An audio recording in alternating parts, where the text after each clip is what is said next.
Friends అందరికీ hi. ఇటువైపు అయితే తీసింది కలుపు, ఇటువైపు అయితే ఇదిగో తీయాల్సింది. ఇంకా అటు సైడ్ ఉంది చూడండి, అంతా తీయాల్సింది. బాగా మెండుగా కూడా ఉంది. అసలు తొంగ అయితే తెగుతుంది, పటా పటా పటా దిగిపోతుంది. అయినా కానీ అట్నే పీగుతున్నా.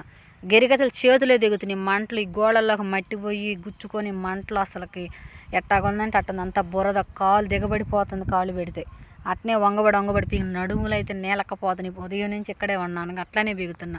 కాసేపటి కూర్చోలు ఒక ముద్ద అన్నం తిన్నాను, ఇంకా అంతే తిరుగుతూ తీపోతే అసలు అలింగా అది. మనుషులంటే కూలోళ్ళని పెట్టలేము ఇప్పుడు, చాలా అవుతుంది. ఇంకా ఆడ తీసుకొచ్చి పెడితే ఎట్టొకటి చిన్న కాయ వచ్చేదాకా నేనే చేసుకుంటా. పోయిన సంవత్సరం అట్లానే చేశాను, చూసారుగా ఫ్రెండ్స్. మళ్ళీ సంవత్సరం దగ్గరకు వస్తుంది నేను ఇంట్లో జాయిన్ అయ్యి యూట్యూబ్ ఛానల్ స్టార్ట్ చేసి. కానీ సబ్స్క్రైబర్స్ అయితే తక్కువగా ఉన్నారు ఫ్రెండ్స్. దయచేసి అందరూ సబ్స్క్రైబర్ చేసుకోండి. ఈ రైతు బిడ్డని ముందుకు తీసుకెళ్ళండి, సపోర్ట్ చేయండి. ఏంటంటే మేము ఎంత కష్టపడ్డా కూడా అదంతా మా వరకే. మీ చేతుల్లో ఉంది ఏదైనా కానీ, మీ చేతుల్లోనే ఉంది. ముందుకు తీసుకెళ్లాలన్నా వద్దు, పక్కగా నెట్టాలన్నా అంతా మీ చేతుల్లోనే ఉంది. కష్టపడుతున్నాం చూడండి. మా కష్టాన్ని గుర్తించి మాకు లైక్ చేయండి, సబ్స్క్రైబర్ చేసుకుని 10 మందికి షేర్ చేయండి.